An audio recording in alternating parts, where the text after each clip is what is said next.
Cause it's not since it's not an inventory, they had nothing there. It doesn't hurt. I don't know. Where they're parking the trucks and everything, who owns the land on the other side of the road, and are they allowed to have it there? Yeah, as far as, I mean, to me, this, if you slide this over, then you probably have some kind of a right of way in there. Now, whether it's 20 feet or 30 feet, I just don't know. And I've not looked in the flat book to see if there's maybe a better explanation for that, and I'd be glad to try to research that a little bit more. But it's just physically and geographically, the topography that's there is just difficult and very ornery. Is this paved? It is now, because we could not get the chip and seal down, it was sprayed, curved, and the distributors trying to get them around there and get the chip lock and do any kind of decent job. So we went in and wedged it up, used, it just is a horrible repair, and then, there's sand running down in there, off of this guy's lot up in here, to make sure it goes down to it. So Are these houses all in here? no, if you look on the area, you can see the family. Yeah. Or down in this area right here, like right there, right there. So are those individually owned lots? I don't know who all owns them, I'm not sure, I'm gonna guess it's more than To the parcels that are closest. some one person owns more than this. So you don't see anything on the deed, you don't see. I've been down that area. I don't trust the deed on this one. I've been down there sometimes, but I don't have a real good picture in my mind of it, so I gotta look at it. Well, I'm gonna suggest that maybe you ought to, right now, go look at it, and go back and talk about it more, and see what you have there. Cause it's an item. I think we need to do our own, block. Township trustee lives. If you want me to, I could do more of that for you, and then get that information to you. Yeah. If you do, it's just. That's her rest. Part of it, I wanted to be sure. Isn't it? Right, Just that big sandy area, they're parking their trucks on that side. Oh, here's a retaining think it wall right is. here, it's like 3-4 feet high. And they got around here, it's like this. And I feel, I've been down this thing here too. You've been along the front. I'll have to go back to revisit. So you wanna table this until the next meeting then? if it could, Motion to table Circle Drive issues for the next meeting. Motion second to table, so the resolution, please say aye. Aye. Ted, there isn't a problem with putting no parking signs or. Well, if it's being used by the public, I think you can regulate it. I think you can regulate it. We were just talking about that. Oh, his is Doesn't quiet water appear to be circle. subdivided. So we're gonna pull some deeds of the adjoining parcels and see what the actual deeds say. They may get us through what His road. we've got, but, I'm not gonna recommend anything until we've got more information, just don't have enough information. Ew. Ron, do you remember problems in this area down there?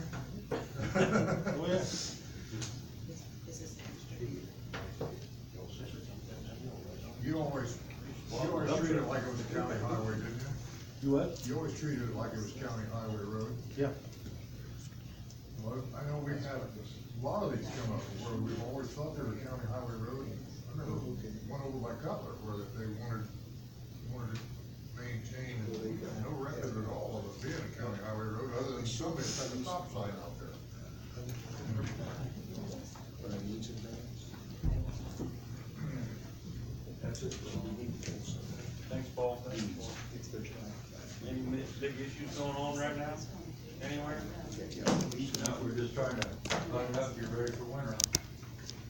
Let's work on it. Don't mention that word yet. Pardon? Don't mention that word yet. I still can't hear you. Don't mention that word yet. No, that's 4-letter dirty word, starting with that. Hey, would you drive by the old corner garage and look at those trees along that fence line, see if you can do something with those? I will. The corner building of those trees. Paul, Corner building. what's the status of the redoing of 1150 Bicycle Bridge and that part of the community crossing? Paving and stuff? Yeah. Reese Riley will not do that until they get State Road 18 paved, because they're concerned that their truck, hauling trucks and everything will tear up whatever they do there. So once they get 18 paved, then they'll do the rest of that. So they're still on time to go in November? They're saying by the end of November, maybe. Have you guys, Paul, have you guys been repairing Bicycle Bridge? Yes. Cause it's good, yeah. If you could, we've got something coming up that I'd like for you to be privy to. Don't hang around. I would like, I know that we show on the agenda, folks, that, we're gonna do, insurance quotes at 9:30. I'd like to just switch these two things here, Butler Fairman Cypher, Greg Willing there. Switch those two so that while Paul's still here, he can hear what they're talking about along the road out here. Also, are you pulling the deeds, or will you talk to him about that, about the deeds and everything for this Circle Drive? Are you pulling them, or do you want him to look it up? No, at this point, we're gonna let the commissioners look at it. Okay. And then I'm gonna get some more information on the plat, who owns the lot, and then I'll share that with you. Yeah, okay, Is that all right? yeah, that's good. Okay, Ron Francis, can we ask you to, honest with Butler Fairman Cypher? I just wanted to, this is, Colin, he's our, sales rep for this area, so he's gonna be the one talking to you. He knows more about the project than what I do. Okay. Mainly what we wanted is the supplemental agreement to acquire the easements for the jail project. And, we're gonna be doing the buying on that and, basically appraising and acquiring those. Have you talked to those folks at all yet out there? No, I have not. So this is for supplement to our Carroll County Jail Survey Agreement. This will be more the easement acquisition services and securing the easements for the jail site. That would be, and then we gave you an additional agreement this morning that has a little bit more detail of the scope and schedule of compensation as well. Just for the off-site utilities. Yes. Just for the off-site utilities. Yes. Coming along the north. Yeah, for the benefit of the folks out here, what we're discussing now is, the jail site is immediately west of Carroll Manor, and we need to get, utilities down through there. We need to get water and sewage lines down through there, and it appears that the best route is to go to the south side of the road and run down, because that's where they are, at the far end down there, and also because of cutting all, we don't wanna cut all the, accesses to the Indiana Packers down through there to run utility lines through. So, in order to do that, we have to have an engineering company to be able to look at that area and identify how much space we need and who owns it, and be able to get the contracts and everything. Correct me if I'm wrong on any of this, but to get it contracted so we can do that down there. If we are outside of our roadway and into their field, then we need to be buying it or making an agreement with it. Correct. Okay. Is that right? Am I- That's correct, yes. What it is, it's easement acquisition, basically, to be able to put the utilities along that side of the road. So we'll be going out and buying an actual easement for the utilities. Okay. So we have a contract before us here that, is a supplemental agreement. Says now that, one of the therefores down here is now therefore to initiate the amended services for the project. The parties agree that the September 16, 2019 agreement be modified by this supplemental agreement. One, there is a total contractual amount to be adjusted from 23 to 33. Is that right? And what caused this elevation of $10,000 in there? Just we were underestimated in the first place, or what? No. No, yeah. Actually, the It didn't include acquisition on the first part of the contract. All it was to do the surveying and to establish where it needed to be. The acquisition portion of it was, to be decided after that. So that's what this is, and that's why we're doing the supplemental. So this includes the acquisition cost? This is- Just your engineering? Yes. Just the engineering, not the actual Yeah. compensation for the landowner, right? No, you're exactly right. It does not include the compensation. We don't know what that is yet. I was wondering how Yeah, that would work. the original agreement did not include the services of, getting the appraisals, contacting the owner, and I contacted, Barry Emerson for the redevelopment commission. He said that their engineering firm did all that for them. And, gave me contact information. Okay, So so we you've need done to add that before for that site, is that right? Did you work for the, excuse me, I'm sorry, go ahead. Go ahead. So did they work for, no, okay, but they had somebody do that before? Right. Okay.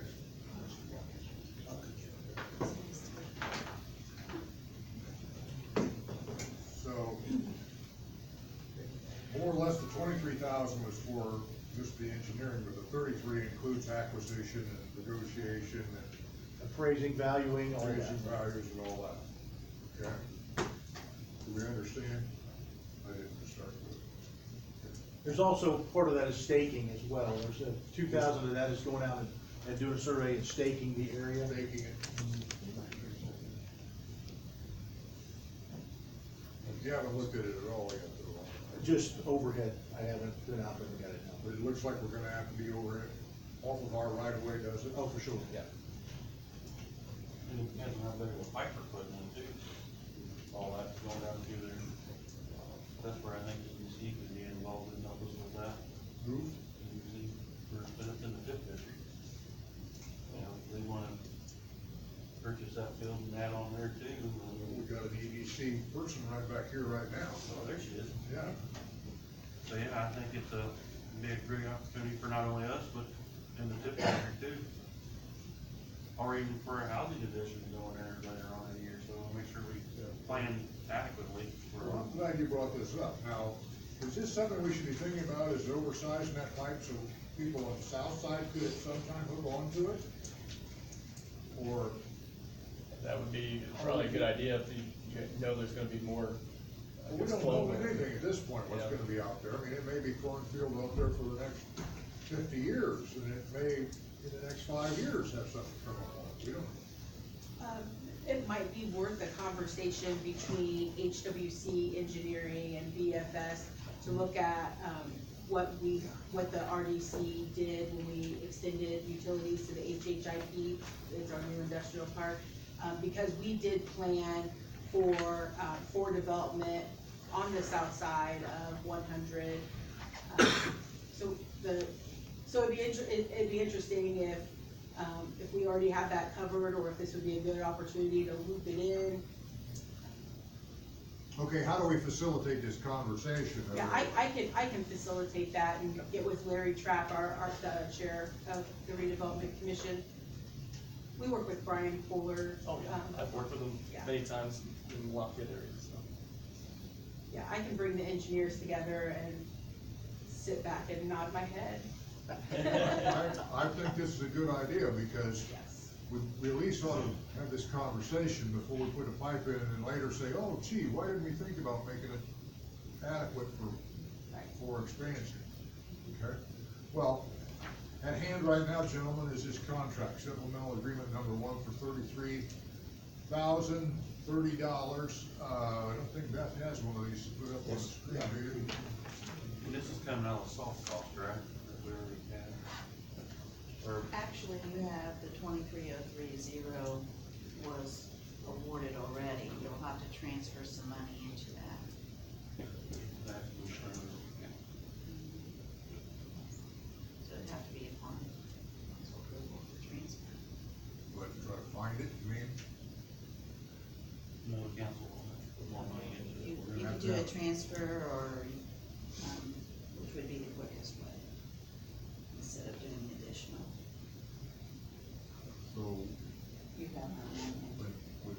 this contract is actually pending its signing. Right? Pending funds, Us finding the extra $10,000. pending the action of the council on the transfer. Okay. Okay, Motion to approve. motion approved. Got a second? Motion and second to approve the supplemental agreement number 1 with Butler Fairman Seifert. All in favor, please say aye. Aye. I mean, you need all three of them. I think, two would be adequate. Two is fine, yeah. Beth, all we'll need is just whenever the council, if the transfer goes through, just a notice to proceed. Email to me is fine. They're not going to be meeting on November 21st. November 21st. Beth will write you a personal check. Oh, awesome, thanks, Beth. Yeah, I like those rubber checks. So he's gonna give me the funds and then I'll write the check.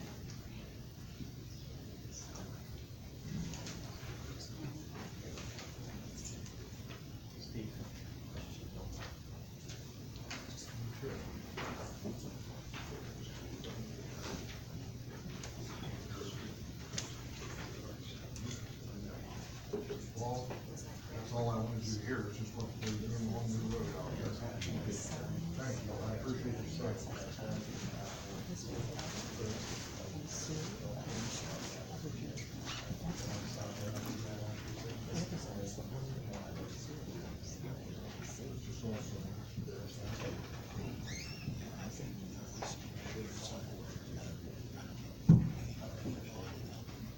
also.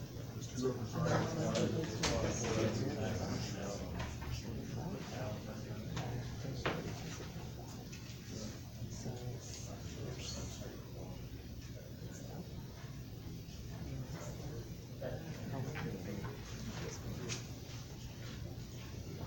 Okay, well, I appreciate all of you letting me change that, little bit here of the agenda. Now we're ready for insurance quotes. Every year, we,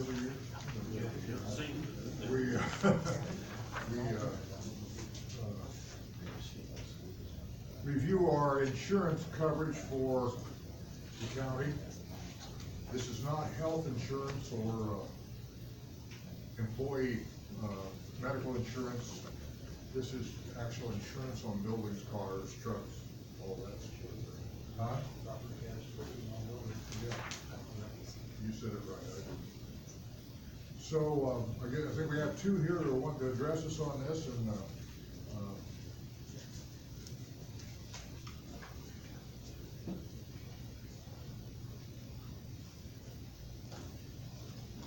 you wanna go first?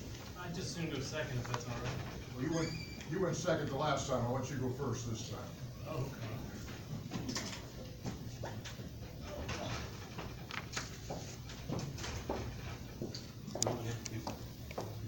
That's all we had, wasn't it, Beth? that wanted to Yes, put in? the third one decided not to.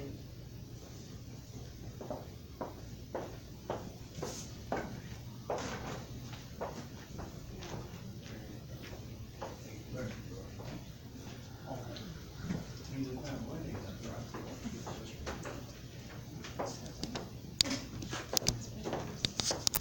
This is Josh Plew, our council president, but he's also in the insurance business.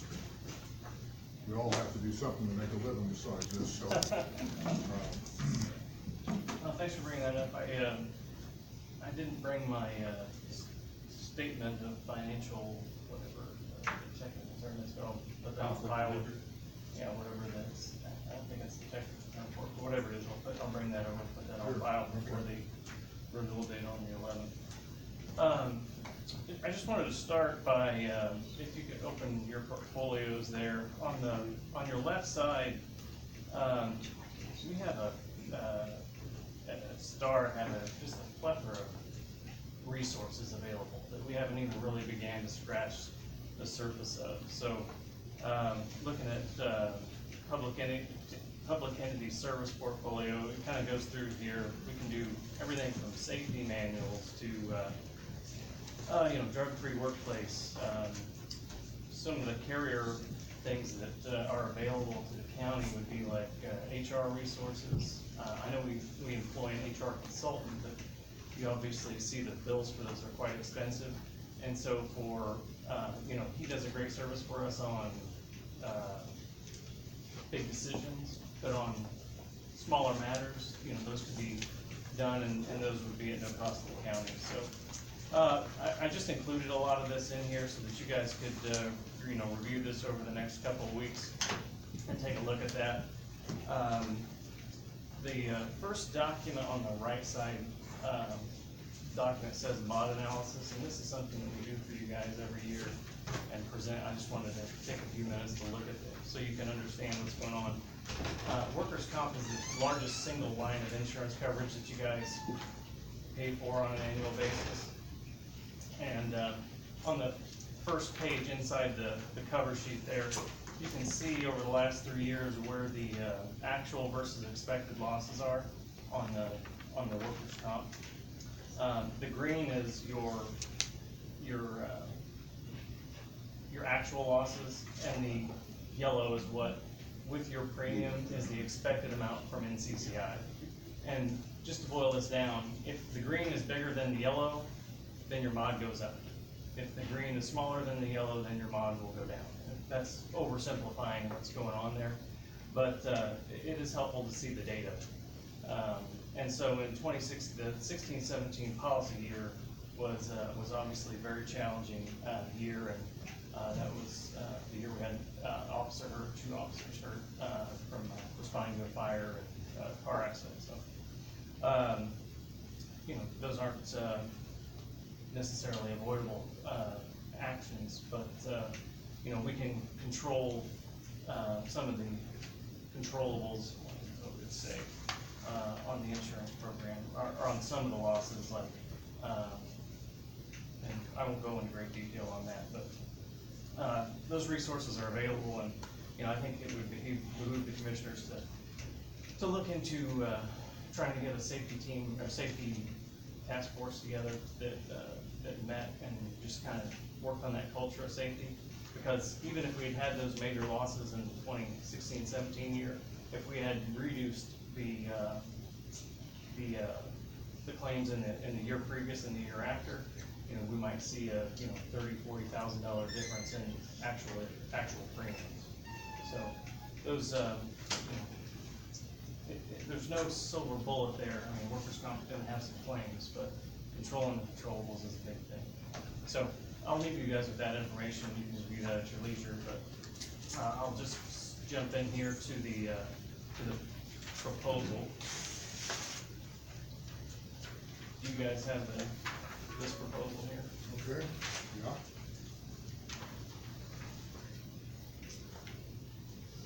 So to begin, we have been with Travelers Insurance Company for the last two renewals.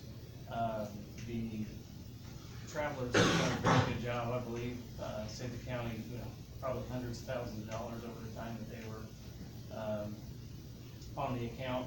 However, this year they had some very significant rate increases, as well as some coverage issues that arose out of a claim that was not related to this county, but because of a claim they incurred in another county, reviewed their form and came to a finding that they wanted to change how their coverage form read or was interpreted, and it was not beneficial to the county. So it was my recommendation to, because of the cost increase and the deficiency in coverage, to go to market. And we did so and came back with a quote from Liberty Mutual, and I'll go with that. We also Does Beth have one of these? yes, she does. Okay. Can the people see it, or is there a way to? There's putting up the first one, but he was one thing. Oh, I'm sorry. Yeah, it's all right. It's interesting when, I do not like insurance stuff, I know that, John, but there's a lot of interesting things in there, like when you look at, we have $36 million worth of insured coverage Yes. for our county government. Now that's something to think about, $36 million. Go ahead. Huge enterprise we got going on here. What's that? Huge enterprise we got going on here. Yeah. So, you know, one of the questions that you'd had, or one of the things that, Travelers had done that was different than other carriers was that they had carved the courthouse out and done it at a functional replacement cost. Liberty does not do that. They put all the buildings, all the personal property in one bucket, and it's, 26 or 20, almost $28 million in that bucket for the building and personal property, which is a little bit stronger than the Travelers floor. We have $5.5 million of business income and extra expense, and we've belabored that issue over the last several years, looking at what it costs to outsource inmates if we had a, you know, issue at the jail, or the residents of Carroll Manor had to be put somewhere else because of property loss. The rest of the information here, pretty standard. We do have flood and earthquake at all locations, to the blanket limit of $5 million per occurrence per item. One really strong thing in here was says mobile equipment. The way that Liberty Mutual does it, they don't write this on an inland marine form, which is super deep in the weeds on a insurance store level, but they write that on their property form, and they grant a blanket limit, unscheduled. So if, you know, Paul gets a new piece of equipment and for whatever reason didn't call the office and say, hey, I got a new piece of equipment, that's automatically covered. That's what unscheduled property means. It means anything that the county owns. And the maximum per item is $250,000. So, we just need to make sure that those, you know, levels are still appropriate, and that, when last I spoke to Paul, $250,000 was adequate to cover the most expensive item we had. And then scheduled equipment, the way that Travelers did this, so we have a beautiful new, radio repeater for, the 911 center that we put in this year. Travelers was covering that on their inland marine schedule, as unscheduled equipment. Liberty prefers to have those, radio, and property that is in the open covered, on a scheduled basis, so that they're just aware of what is out, you know, in the elements. So, I do need to, and so I've held that $819,000 there, which we had as scheduled equipment.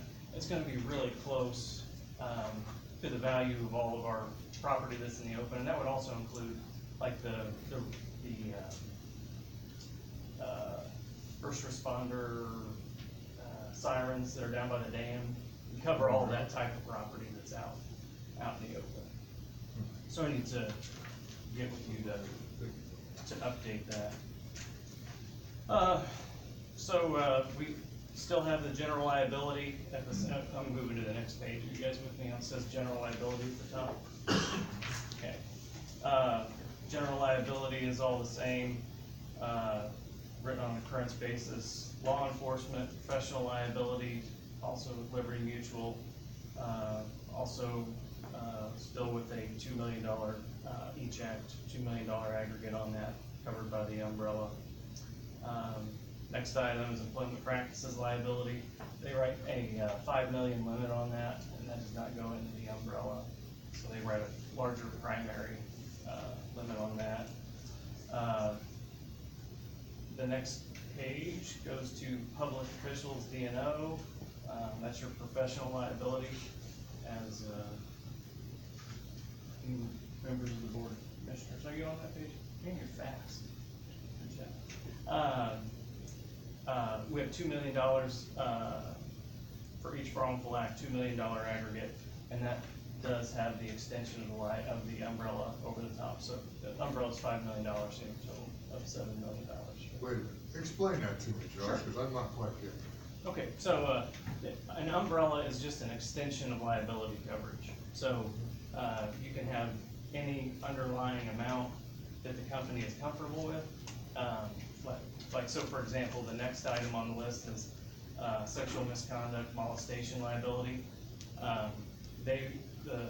Liberty Mutual is comfortable with a $500,000 limit there. And then on top of that $500,000 limit, they put $5 million in their umbrella. So your total amount of insurance available for any given loss would be $5.5 million. So, and then, Okay, so just jump up above there. Yeah.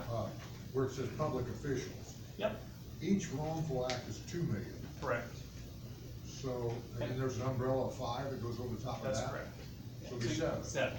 And so every one of these is just a little bit different because the company has a different tolerance for risk in terms of how much they wanna charge for the primary layer, because you're picking up most of your coverage in the umbrella. So, and it's much cheaper to insure things in the umbrella than it is on primary, so the With that $5 million for the course of the term of the insurance, or that for each occurrence, or it's $5 million for the policy term, right? the policy? Right.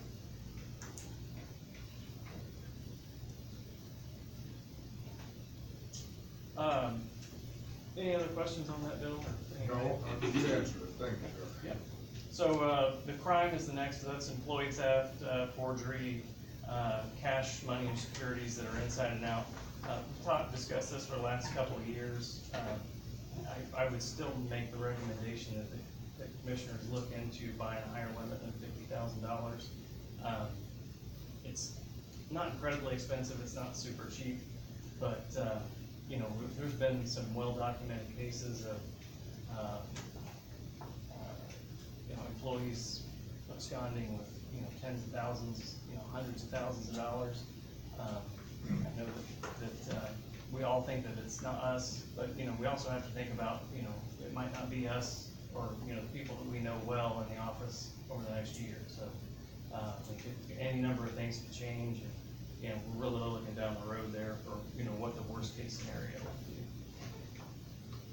But the county, has done, just for a little feather in the cap, I mean, you know, we're just finishing with the State Board of Accounts review, and, you know, I had a pretty long conversation with her, and, you know, a lot of our checks and balances are very effective. I think they're gonna give us some recommendations on how we can do better, but I think for the most part, you know, that decreases that risk as well, so.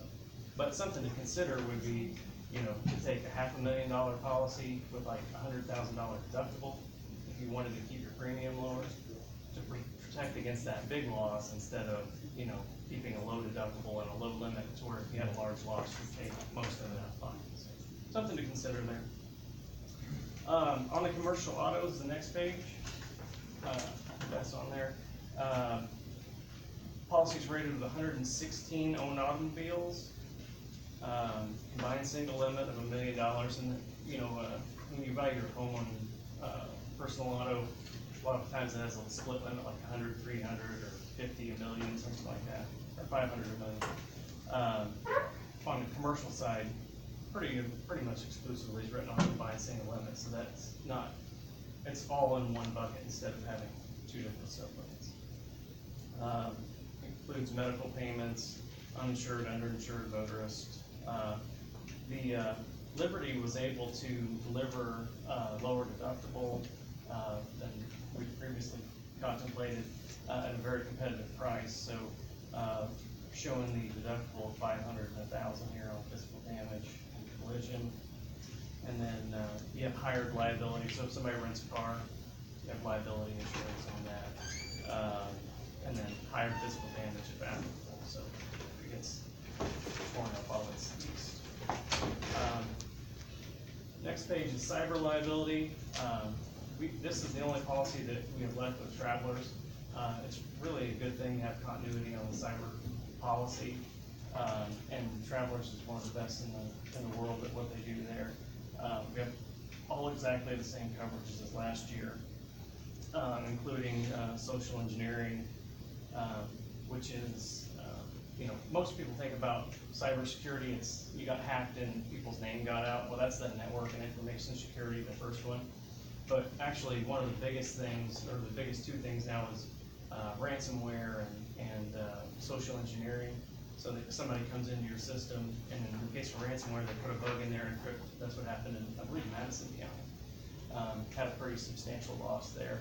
And then, social engineering is actually, they get into your email and they send an email and, try to get somebody to do something like wire money or do a transfer, from that, and it looks authentic. And these guys are insanely good at what they do. I mean, they'll know you're on vacation and they'll say, hey, I'm on vacation, I don't have time to do this, can you go do this real quick? We need to get this check done. And, anyway, so that's what that, social engineering is covering. The next page is, umbrella liability. Like I said, we have $5 million in coverage there. Below that is showing the lines of coverage that are extended over by the $5 million limit on the umbrella.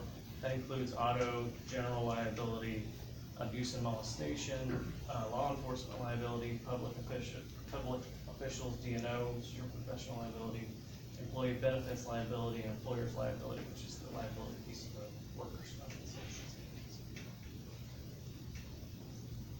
And last but not least is the workers' comp.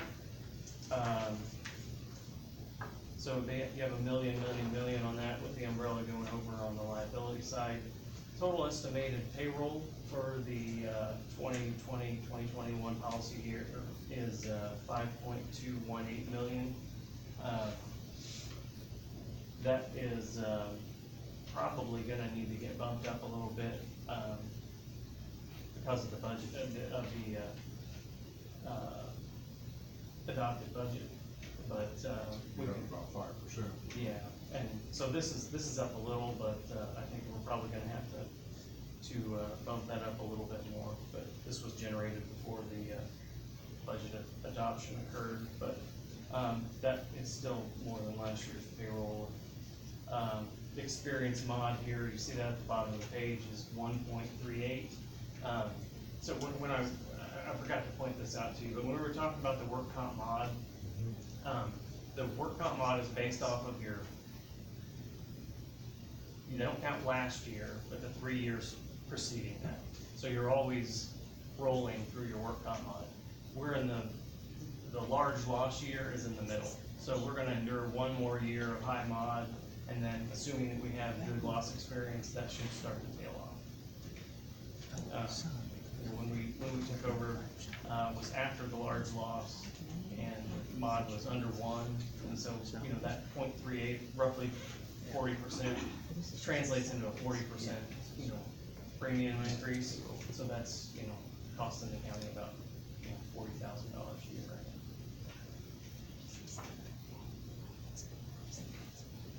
So on the last page is the premium summary. We just go through here line by line.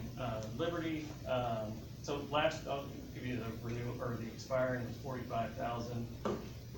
Renewal with Liberty is 32,000. Prime was an additional $604 with Travelers was included with Liberty. General liability was 17,002, now 18,000. Public officials, 6,200 to 7,000, and so anyway, I won't read them all the numbers and put you guys to sleep, but it's all very, very close. Some are a little more, some a little less. But at the end of the day, the total estimated premium expiring with Travelers was $291,100, and the Liberty IPEP renewal is $293,000. So the mod jumped on the workers' comp 12 points this year, still being affected by that large loss year. So the workers' comp piece went up $12,000 because of that increase from 1.24 to 1.38. But with that cost roughly $12,000 for that increase in the work comp mod. But even with the 12,000, Liberty came in lower and kept that rate at 293,000, which is within 1/10% of last year's expiring rate. Looks like there's two where it's significantly down, that'd be the property and the law enforcement. Yeah. Yep. The rest of them are very close. The industry is seeing a lot of rate increase in the commercial auto space in general, and so, you know, which was one of the key areas where Travelers was taking double-digit rate increases, and so for us to get a quality renewal like that, basically flat from last year, and there are 5 additional autos that were in the total fleet this year versus last year. We had 111 last year, 116 this year, so, because of more autos, it's more premium anyway, so really the rate on the auto was down year over year, which is very, very, More autos now. yeah, 116 is what we have on the docket, and I'd be glad to go through those with you guys. Total vehicle. Total everything, that's, basically got 116 license plates. Highway department, isn't it? That's again, Are those all highway department, 5 extra vehicles? it's spread out, you know, yeah, Well, we kept one for the pool car, and yeah. we've, took a couple vehicles for backup. They had and so, anyway, is there any questions I can answer for you guys? Got a lot of homework to do. You couldn't spend the next year to get me taught everything. Well, you know, something I just wanna say in closing is,